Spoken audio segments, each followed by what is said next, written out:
Jésus, our example Jésus, notre exemple cher Père, nous te disons merci pour cette opportunité et la proportion de regarder dans ta parole. Nous invitons l'enseignant de l'Église, le Saint-Esprit, d'accomplir son ministère comme nous nous assemblons. Seigneur, nous te demandons d'oindre la parole qui sort de ma bouche pour qu'elle trouve des racines dans les cœurs de toute personne qui va l'écouter. Père, je te prie pour l'illumination, la révélation, la compréhension dans la pensée de tous ceux qui vont l'écouter.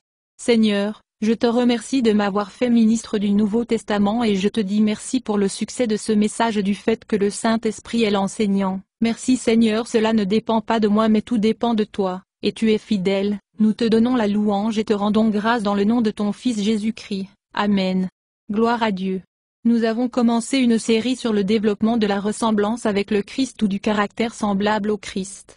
Caractère désigne les valeurs morales et éthiques distinctives d'une personne qui s'exprime par ses attitudes et ses actions. La morale et l'éthique ont à voir avec le bien fondé et le mal des attitudes et des actions. Votre première responsabilité en tant que chrétien est de grandir dans la ressemblance avec le Christ ou de devenir de plus en plus semblable au Christ, de plus en plus comme Jésus, dans vos attitudes et actions. Jean 2:2.6. V dit qu'il demeure en lui, Jésus, devrait, comme une dette personnelle, marcher et se conduire de la même manière qu'il a marché et conduit lui-même. Amplified Bible. Ceux qui prétendent appartenir à lui doivent vivre comme Jésus. Voir dans la nouvelle version internationale de la Bible. Dieu Tout-Puissant désire des fils et des filles qui soient semblables à Jésus et qui lui ressemblent dans leur caractère, leurs attitudes et leurs actions. Jésus est le modèle de la famille de Dieu. Éphésiens 1 versets 4 à 5. Romains 8 verset 29. Jésus est venu dans ce monde pour mourir en sacrifice pour le péché et ouvrir la voie pour que nous soyons rétablis à ce que Dieu a toujours voulu. Ses saints et justes fils et filles. Jésus, dans son humanité, nous montre à quoi ressemblent les fils et les filles de Dieu, leurs attitudes et leurs actions, leur caractère. Tout au long de son ministère, Jésus a appelé les gens à le suivre. Matthieu 9, 16, 24, Matthieu 19, 21, etc. Le Nouveau Testament a été écrit à l'origine en grec. Le mot grec qui est traduit signifie être de la même manière que. Ces idées se retrouvent dans ce mot, accompagner, à se conformer, suivre avec l'intention de pratiquer. Le mot a été utilisé pour signifier devenir un apprenti ou un élève, ou un disciple de quelqu'un, en imitant ou en copiant leur exemple. Paul l'apôtre était un témoin oculaire et un fidèle disciple de Jésus. Dans ses épîtres, il a utilisé un mot grec pour suivre qui signifie imiter. Imiter le Christ. Corinthiens 4 versets 16 à 17. Philippiens 3 verset 17. Etc. Corinthiens 11 verset 1. Copiez-moi, mes frères, comme je copie le Christ lui-même. J. B. Phillips. Modèle après moi, suivez mon exemple, comme j'imite et suis le Christ le Messie. Thessaloniciens 1 verset 5 à 6. Et vous avez observé le genre de vie que nous avons vécu quand nous étions avec vous, qui était pour votre instruction, et vous avez été amenés à être des imitateurs de nous et du Seigneur. Bible de Jérusalem. Les chrétiens sincères sont parfois surpris par l'idée que nous sommes censés devenir de plus en plus semblables au Christ dans notre caractère, nos attitudes et nos actions, parce que cela semble être une norme trop élevée. Les gens ont tendance à tomber dans des fossés de chaque côté de la route, aller à un extrême ou l'autre.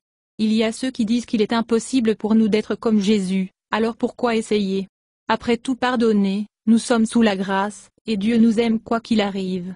Tout cela est vrai. Mais rien de tout cela nous libère de la déclaration claire des Écritures, que nous devons vivre et marcher comme Jésus l'a fait. D'autres réagissent à l'idée de marcher comme Jésus avec culpabilité et condamnation, car ils savent qu'ils ne sont pas à la hauteur, et ils craignent ce qui pourrait leur arriver à cause de leurs défauts. Nous devons aborder toutes ces questions et découvrir dans la parole de Dieu, la Bible, à quoi ressemble le caractère semblable au Christ, ainsi que comment marcher en lui. Nous avons plus à dire dans la leçon de ce soir. Dieu a créé les êtres humains à son image et ressemblance, Genèse 1, verset 26. Il nous a créés pour l'image ou le montrer, sa gloire, au monde qui nous entoure. Nous sommes ses représentants sur la terre. Jésus montra le Père au monde autour de lui, comme nous devons le faire. Jésus dit, « Je fais ce que je le vois faire. Je parle ses paroles et fais ses œuvres par sa puissance. » Jean 5 verset 19. Jean 8 verset 28 à 29. Jean 14 verset 9 et verset 10. Sur la terre, Jésus a dit à ses disciples d'agir comme le Père, tout comme il l'a fait lui-même. Jésus dit, « Soyez donc parfaits comme votre Père qui est dans les cieux est parfait. » Matthieu 5 verset 48, King James Version. Qu'est-ce que la perfection? Est-elle possible? La perfection vient d'un mot, telos, qui signifie se fixer un but précis. Parfait signifie ce qui a atteint sa fin ou limite et est donc complet. Il est utilisé de personne dans un sens moral des personnes. Le but ou la fin de ce que Jésus est venu faire est de permettre aux hommes et femmes pécheurs de devenir des fils et des filles saints et justes de Dieu qui sont comme lui dans le caractère. Être parfait signifie atteindre ce but, cette fin, d'être conformé à l'image du Christ. Romains 8 verset 29. Jésus a exprimé ou imité son Père au monde autour de lui. Nous ne pouvons pas voir Dieu le Père parce qu'il est invisible. Jésus est le Dieu incarné. Dieu devient homme sans cesser d'être Dieu. Nous pouvons le voir. Quand nous l'imitons, nous exprimons le Père. Jean 1 verset 1. Jean 1 verset 14. Colossiens 1 verset 15. Devenir comme Jésus, être fait comme lui dans le caractère, n'est pas automatique. C'est un processus qui a lieu après que nous nous sommes agenouillés devant lui en tant que Sauveur et Seigneur, et nous devons coopérer avec le processus. Plus à ce sujet dans les prochaines leçons. Le point pour l'instant est que nous devons réaliser que c'est le but ou la fin à laquelle nous devons viser. Devenir semblable à Christ dans notre caractère, attitude et action. Vous devez donc être parfait, comme votre Père céleste est parfait, c'est-à-dire, atteindre une maturité complète de piété dans l'esprit et le caractère, ayant atteint la hauteur appropriée de vertu et d'intégrité. Matthieu 5 verset 48, Bible amplifiée. Colossiens 1 verset 28. Paul, dans une de ses lettres, a déclaré son but en annonçant Jésus à tous était de présenter chaque homme parfait dans le Christ. C'est une autre façon de dire pour les aider à grandir dans la ressemblance avec Christ. Parfait est le même mot grec utilisé lorsque Jésus a dit être parfait comme votre Père céleste. Matthieu 5 verset 48. Colossiens 1 verset 28. Ainsi, naturellement, nous annonçons le Christ. Nous avertissons tous ceux que nous rencontrons, et nous enseignons à tous ceux que nous pouvons, tout ce que nous savons de lui, afin que nous puissions amener chaque homme à sa pleine maturité parfaite, dans le Christ. J. B. Phillips. Dans sa lettre aux Éhésiens, Paul écrit que le but des apôtres, prophètes, évangélistes, pasteurs et enseignants est la perfection des saints chrétiens. Le perfectionnement est un mot qui signifie rendre tout prêt. L'acte de rendre parfait. C'est un synonyme pour la parole dans Matthieu 5h48 et Colossiens 1 verset 28. Éphésiens 4 verset 13. Que nous serons mûrs et pleinement adultes dans le Seigneur, mesurant jusqu'à la pleine stature du Christ, NLT. Que, nous pourrions arriver, à une vraie maturité masculine, la complétude qui n'est rien de moins que la hauteur standard de la perfection propre du Christ, Bible amplifiée. Être parfait, être mature ne signifie pas qu'il n'y aura plus d'erreurs. En fin de compte ce sera le cas, mais pas encore. L'idée est la suivante, les chrétiens comprennent le but et ce vers quoi nous travaillons, en exprimant le caractère de Jésus dans la pensée, la parole et l'action, ou en devenant semblable au Christ. Quel est le caractère semblable au Christ chez un disciple de Jésus? Nous avons une idée de ce à quoi cela ressemble, grâce à quelque chose que Jésus a dit quand il a appelé les gens à venir à lui. Dans Matthieu 11 versets 28 à 30, Jésus dit, « Venez à moi, vous tous qui travaillez et sont lourdement chargés, et je vais vous donner du repos. Prenez mon joug sur vous, et apprenez de moi. Car je suis doux et humble de cœur, et vous trouverez le repos pour vos âmes. Car mon joug est facile, et mon fardeau léger. » Version du roi Jacques. Venir à moi est une autre façon de dire suivez-moi. Prends mon joug sur toi, c'est-à-dire soumets-toi à moi et apprends de moi. Tu trouveras le repos parce que mon joug est bien ajusté. Ma charge ne te pèsera pas. Remarquez, la première chose que Jésus a dite de lui-même dans ce contexte, je suis doux et humble de cœur. Humble signifie humble, et humble de cœur signifie condition humble. Les deux sont des expressions de caractère. Nous avons tendance à penser que les humbles sont craintifs.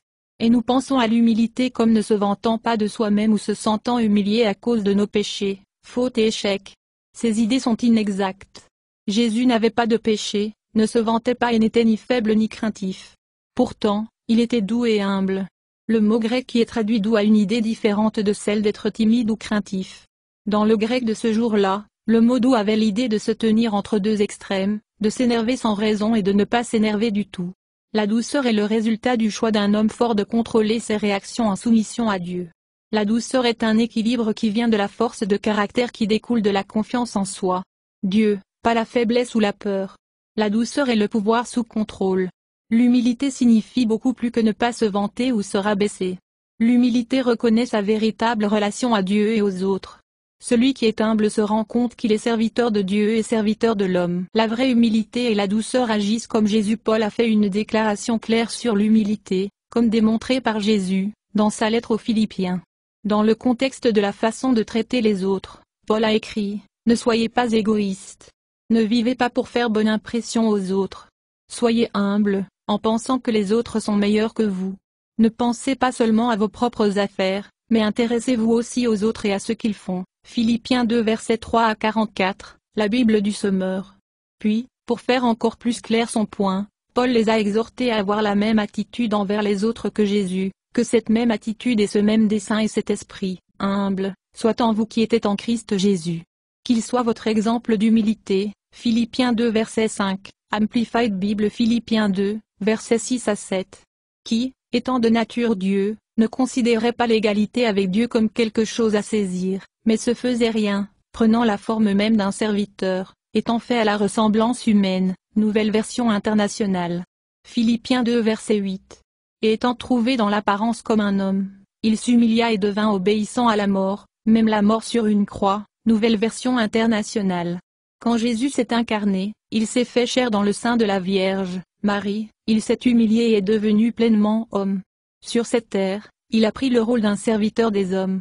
Et il s'est encore humilié en mourant une mort humiliante sur la croix.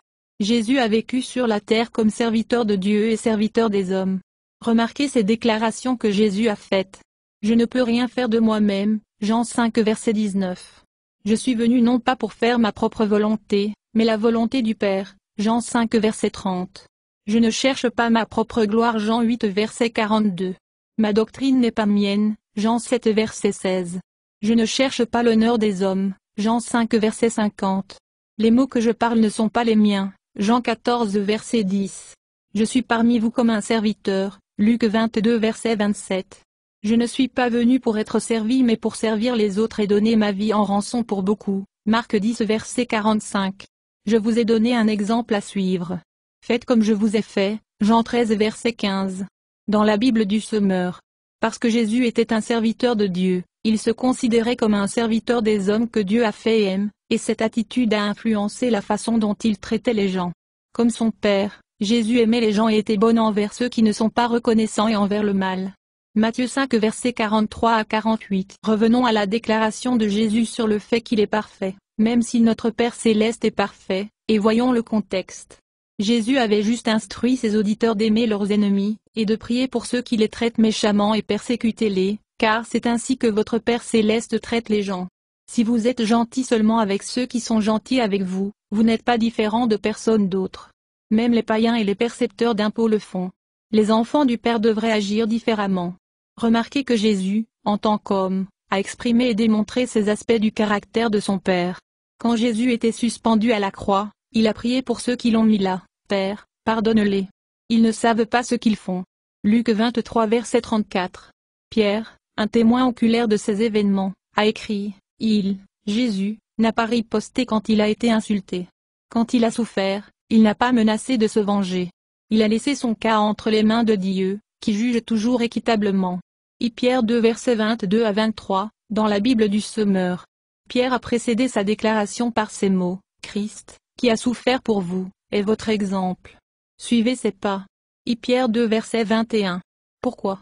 Parce que Jésus nous montre comment les fils et filles de Dieu agissent.